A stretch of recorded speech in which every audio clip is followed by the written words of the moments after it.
pessoal, tudo bem? Enquanto no século XVIII havia no Brasil um grande descontentamento que fez surgir um clima de revolta contra a metrópole portuguesa, na América do Norte e na Europa, as revoluções liberais saíram vitoriosas.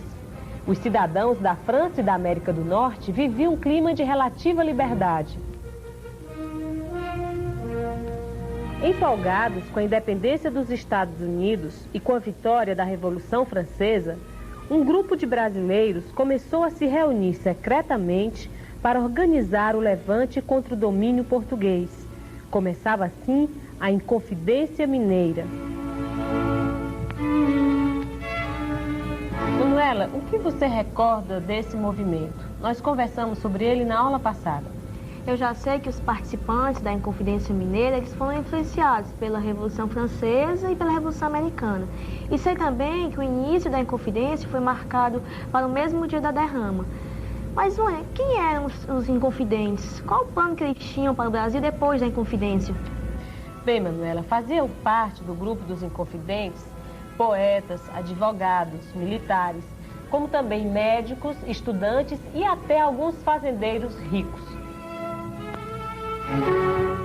As reuniões do movimento aconteciam na casa de um dos Inconfidentes em Vila Rica. Nessas reuniões, eles planejavam a revolta que libertaria o Brasil da opressão portuguesa. Quer dizer que todo mundo que mora em Vila Rica participou da Inconfidência? Que nada, Manuela. Como eu disse, participaram do movimento intelectuais, profissionais liberais e grandes proprietários de terra. Porém, as pessoas mais simples e sem instrução, que não tinham propriedades nem escravos, não participaram do movimento. A Inconfidência Mineira não foi, portanto, um movimento popular. Isto é, não foi um movimento que contou com a participação do povo em geral.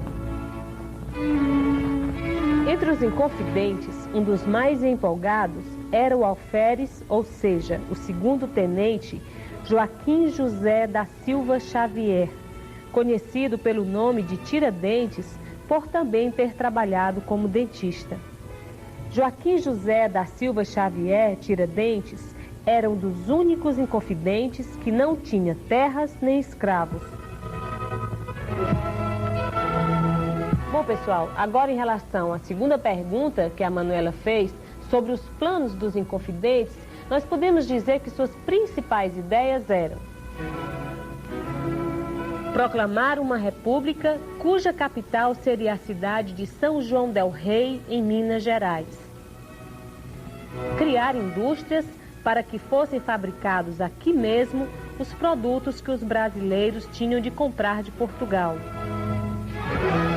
Decretar o fim do monopólio comercial para que se pudesse comercializar livremente. Criar uma bandeira para a nova república com os dizeres libertas que será também, que significa liberdade ainda que tardia. Dar pensão às famílias numerosas. E com relação aos escravos? Nós sabemos que o lema dos Inconfidentes era liberdade ainda que tardia. Será que a liberdade para todos, inclusive para os escravos, estaria nos planos dos Inconfidentes? Infelizmente, essa foi uma das grandes, se não a maior contradição da Inconfidência Mineira. Ela pregava a liberdade para o Brasil, mas mantinha a escravidão. Esse assunto chegou, inclusive, a provocar calorosa discussão entre alguns Inconfidentes. Enquanto uns queriam acabar a escravidão, outros não. Não podemos esquecer que grande parte dos Inconfidentes era formada por ricos senhores de terras e de escravos. Esses não aceitavam que a abolição dos escravos fizesse parte dos planos da Inconfidência Mineira. E a revolta, Manuela, como você bem lembrou, estava planejada para ocorrer no dia da derrama. Os revoltosos provocariam uma agitação para desviar a atenção dos dragões. Enquanto isso, Tiradentes iria prender o governador no Rio de Janeiro. Chegando ao Rio de Janeiro, Tiradentes se encontrou com o coronel Joaquim Silvério dos Reis e o convidou a participar do movimento. De princípio, Joaquim Silvério aceitou. Mas o coronel devia muitos impostos atrasados à coroa portuguesa e resolveu denunciar os planos dos inconfidentes em troca do perdão de suas dívidas. Descoberto o movimento, os inconfidentes foram todos presos e, de acordo com a posição política, social e econômica que ocupavam, foram julgados. Os grandes fazendeiros ou foram perdoados ou foram expulsos do país. Quanto a Tiradentes, foi o único condenado à morte. Portanto, condena ao réu Joaquim José da Silva Xavier, por alcunha Tiradentes, que seja conduzido por via pública ao local da forca e nela morra morte natural para sempre, e que depois de morto lhe seja cortada a cabeça e colocada sobre um poste alto em Vila Rica, e que seu corpo seja dividido em 4 partes e pregado em postes no caminho de Minas. Serão considerados infames seus filhos e netos, e sua casa deverá ser arrasada.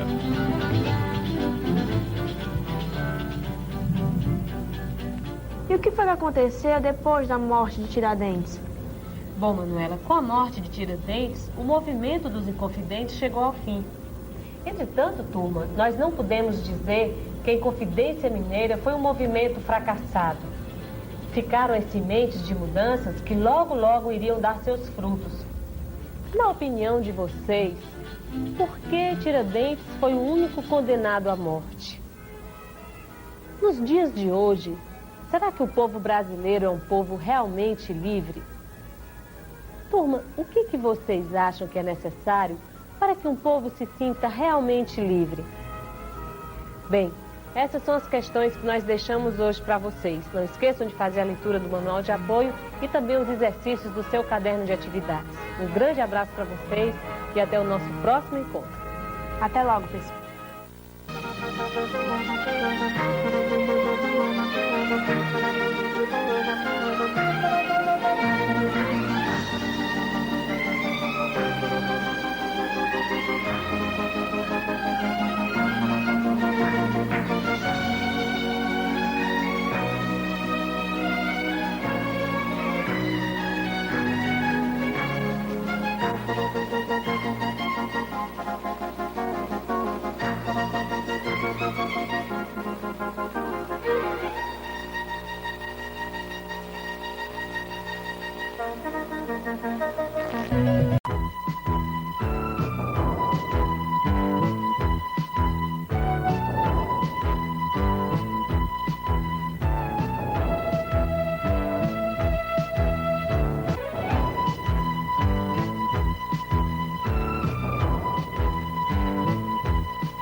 Terra de todos os santos, de todos os ritmos, de todas as cores. De todas as cores?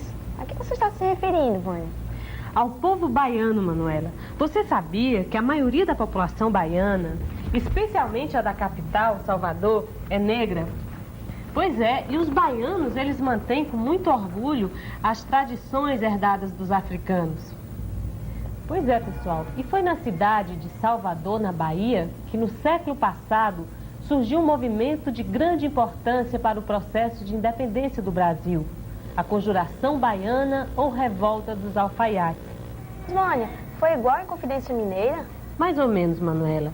Na verdade, tanto a Inconfidência Mineira como a Conjuração Baiana lutavam pela independência do Brasil de Portugal. mas os dois movimentos eram diferentes. E vocês sabem por quê? Enquanto os membros da Inconfidência Mineira pertenciam às classes mais ricas do Brasil, na Conjuração Baiana, a maioria dos membros pertencia às classes mais humildes e sofridas da população. Eram pessoas que enfrentavam grandes dificuldades financeiras. Vocês não acham que pessoas tão diferentes teriam ideais muito diferentes?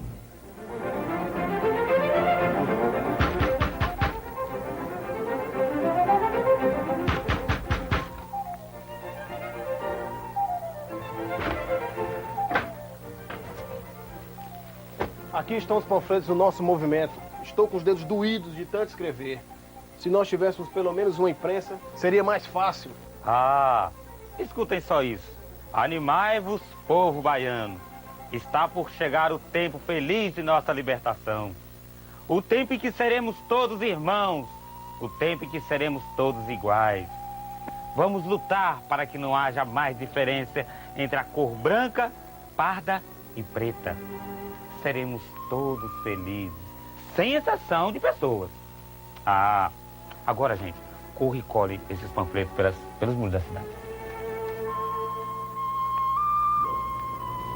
Vocês perceberam o que diziam os panfletos baianos? Os revolucionários falavam de liberdade, mas também falavam de igualdade para todos. Assim como os revolucionários da Inconfidência Mineira, os revolucionários baianos foram influenciados pelas ideias liberais surgidas na Europa. As mesmas ideias da famosa Revolução Francesa, que na França derrubou a monarquia e fundou uma república.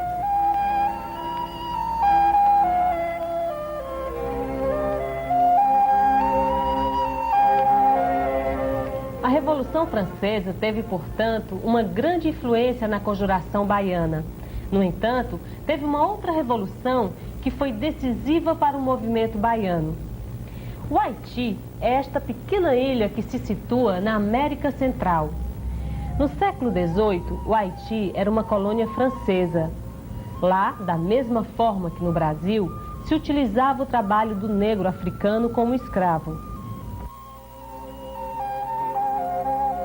Um dia, os escravos do Haiti se revoltaram e tomaram o poder, proclamando a independência e criando a República do Haiti, a primeira república da América Latina.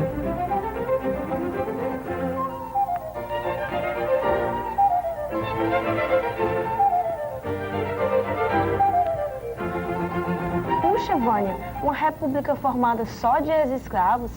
Pois é, Manuela. E você não acha que a Revolução do Haiti iria deixar bastante impressionados os revolucionários baianos? Especialmente, gente, porque, como já dissemos, entre os revolucionários havia muitos escravos. Os baianos ficaram tão impressionados que resolveram também lutar para mudar a situação de miséria e escravidão em que viviam. Ah, então o povo baiano se tornou atuante da sua própria história, não foi isso? Isso mesmo, Manuela. Porque, em geral, turma, as pessoas costumam reclamar da vida, mas poucas são as que se organizam para mudar a situação em que vivem. E vocês? Vocês são sujeitos atuantes da sua história? No seu município, as pessoas têm se organizado para lutar por melhores condições de vida? De que forma? E aí, como foi que terminou a Conjuração Baiana? Os revolucionários tiveram sucesso? Você acha, Manuela, que o governo português ia aceitar passivamente as ameaças dos revolucionários baianos? Aliás, turma, os ideais de igualdade para todos não foram aceitos nem pela própria elite do Brasil. Por isso, a Conjuração Baiana foi esmagada impiedosamente pelo reino português. Alguns revolucionários foram presos e seus líderes, João de Deus, Manuel Faustino dos Santos, Luiz Gonzaga das Virgens, Lucas Dantas, todos negros, tiveram a mesma sorte de Tiradentes. Foram enforcados.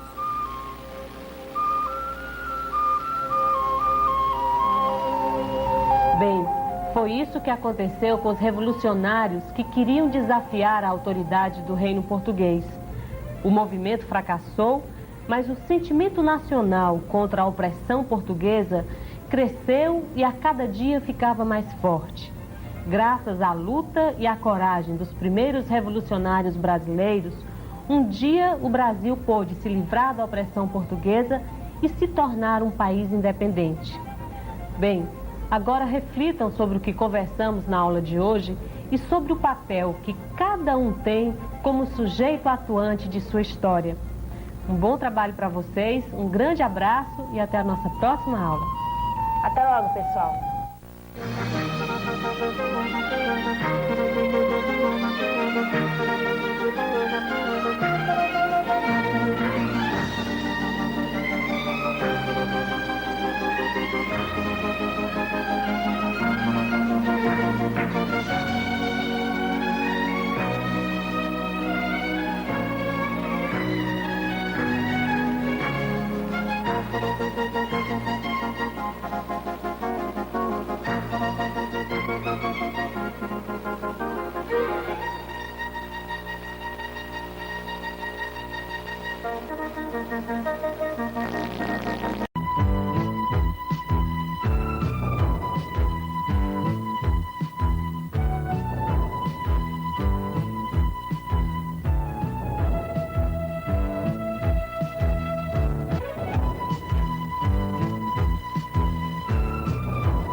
Olá, pessoal, tudo bem? Tudo bom, Aline? Pronta para a aula de hoje? Eu estou. Que tal a gente começar essa aula revendo os assuntos das aulas passadas? Vamos rever, sim. Bom, gente, nós vimos nas aulas passadas que a vinda da família real portuguesa para o Brasil foi um importante passo rumo à independência política do nosso país. A abertura dos portos ao comércio com outras nações, a criação de escolas de nível superior, a criação do Banco do Brasil e a abertura de imprensas, entre outras medidas liberais, foram aos poucos mudando o Brasil.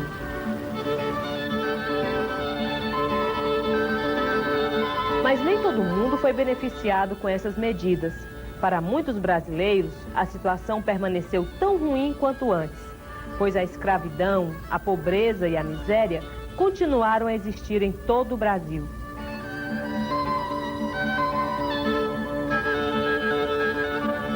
E naquela época, já havia roubo e corrupção? Se já havia roubo e corrupção, vamos ouvir o que o povo falava naquela época. Quem furta pouco é ladrão, quem furta muito é barão. Quem mais furta e esconde, passa de barão a visconde.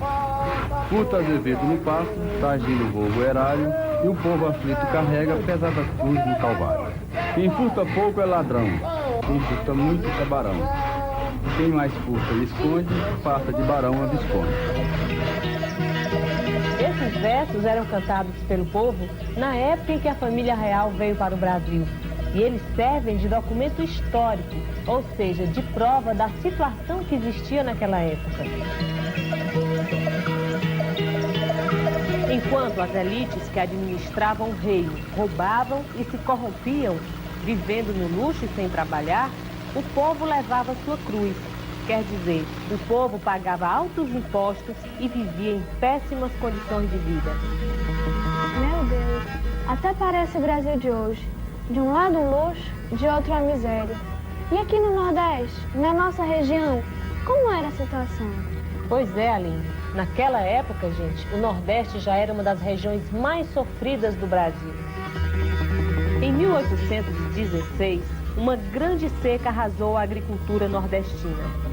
Ao invés de ajudar o Nordeste, que sofria com a seca todas aquelas tristes consequências que todos nós conhecemos, Dom João resolveu aumentar os impostos, provocando a revolta da aristocracia rural, ou seja, dos grandes fazendeiros do Nordeste.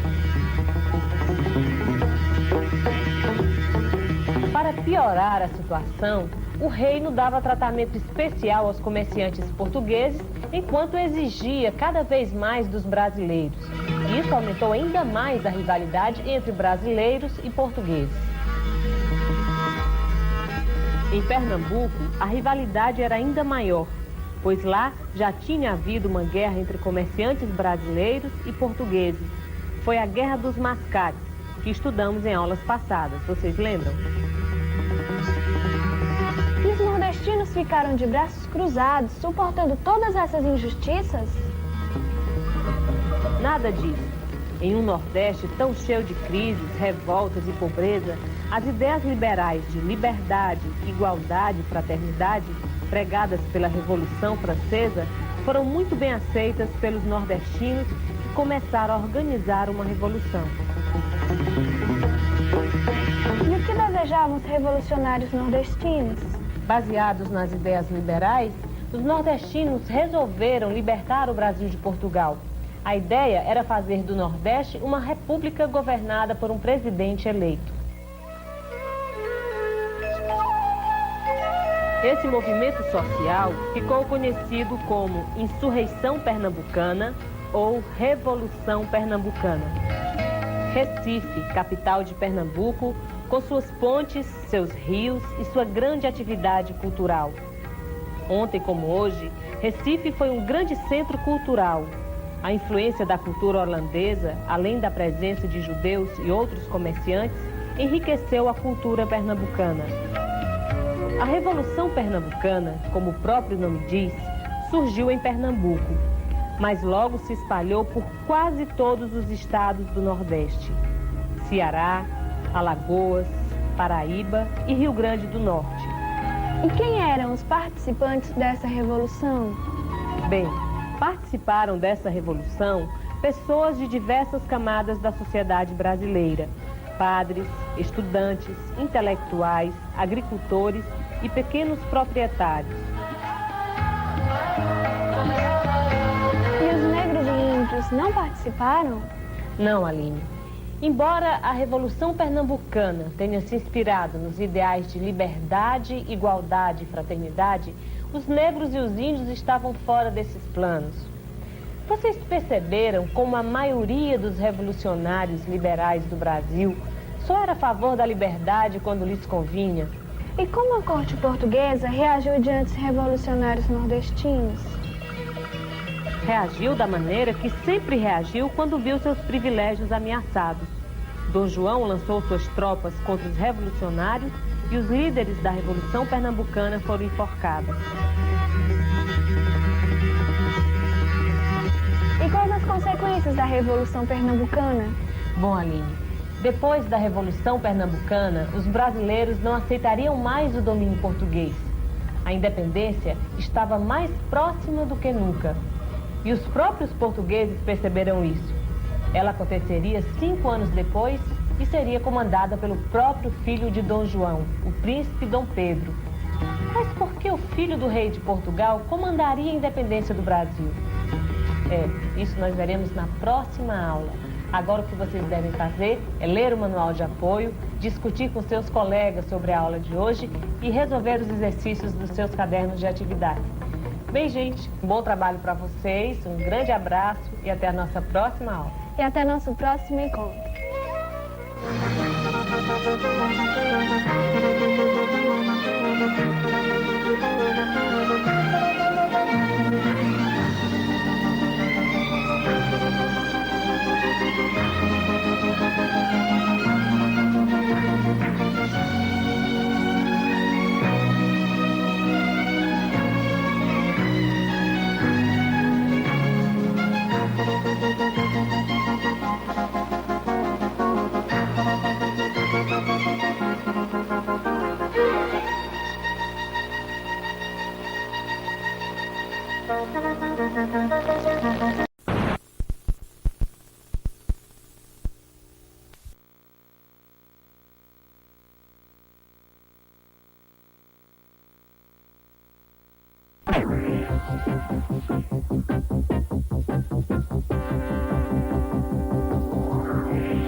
turma!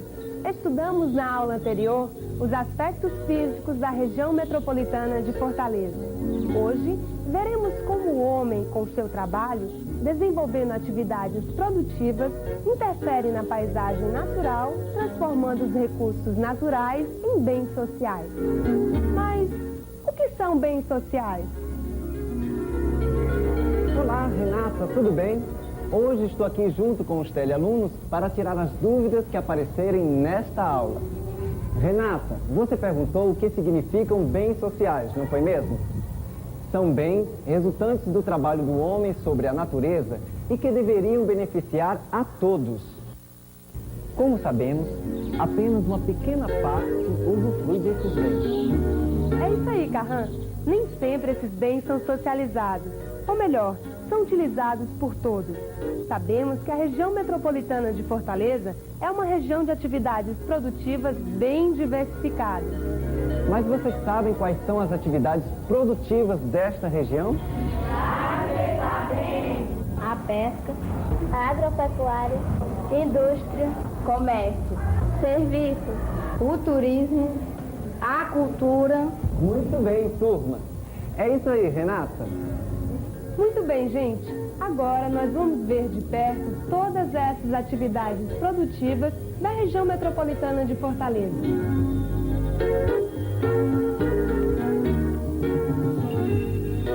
A pesca industrial é uma das principais atividades produtivas da região metropolitana de Fortaleza.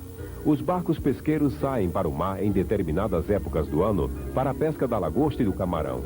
Esses produtos, que são exportados para outros estados e para o exterior, contribuem para a economia do nosso estado. A pesca artesanal feita em jangadas e botes também representa fonte de renda para muitos pescadores e suas famílias da região metropolitana. Quanto à agropecuária, observa-se nas áreas mais afastadas das cidades a cultura do caju, da banana, da mandioca e das culturas de subsistência como o milho, o feijão e o arroz.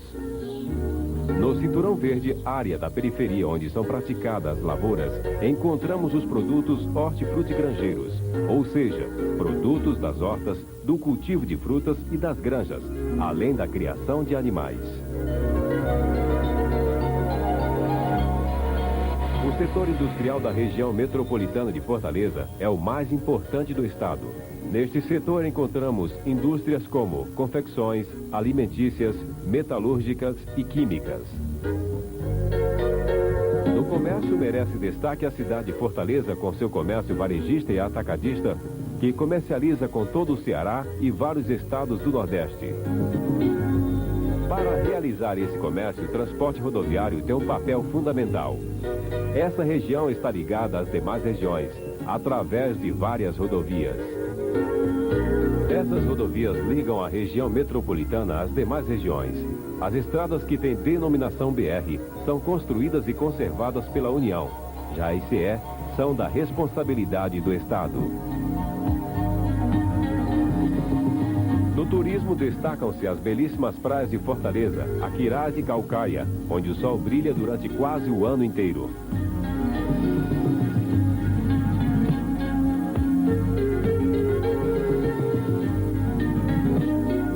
Merecem destaque também as zonas serranas dos municípios de Maranguape e Pacatuba, onde o clima é ameno e as fontes naturais representam potencialidades turísticas de grande valor.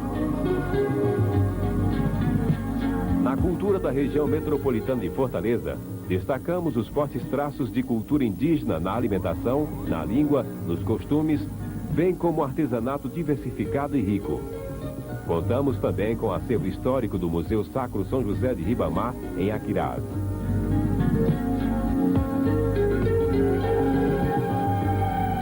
Como é, turma?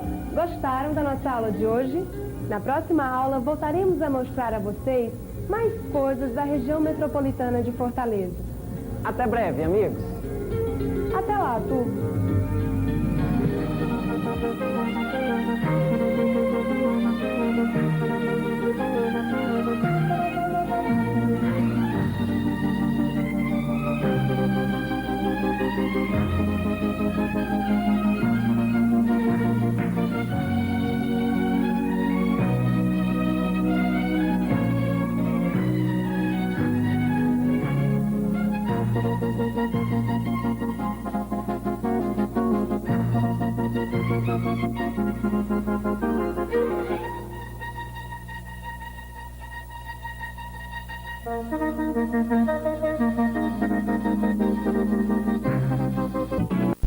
Dos